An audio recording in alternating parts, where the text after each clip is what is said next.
Yeah, so that definitely didn't take me 100 takes. Welcome to the fourth part of this Phrygian dominant series I'm doing, and today I'd like to discuss with you the fifth chord, which is a G diminished, another diminished chord within the mode. Sounds like this.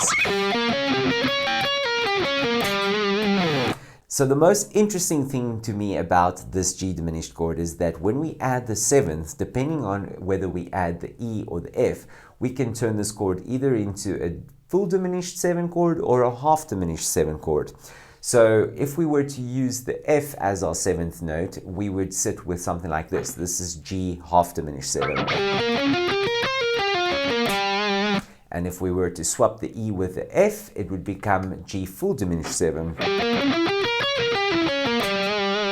A lot of classical and jazz composers have utilized this mechanism within the Phrygian dominant, where they go from, let's say, a G half diminished 7 to a G full diminished 7, and then resolving more to the tonic kind of note like a C dominant 7.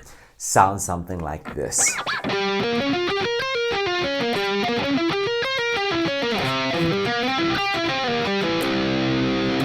Beautiful, right? Our sixth chord, try saying that 3 times fast, is an A flat augmented, very bright and open sounding chord. Not really used too much in pop music, but I like it. Sounds like this. And what I also like about it is it's also perfectly symmetrical, the same as the diminished chords. When you stack major thirds on top of each other, it becomes an augmented chord. And the craziest thing is when you move the chord 5 frets up or a major third away from its starting position, the notes are exactly the same. They've just kind of rejumbled themselves. And I'm sure you've heard a lot of times in metal these kinds of progressions where they can also build tension, moving up the chord a major third away, like this.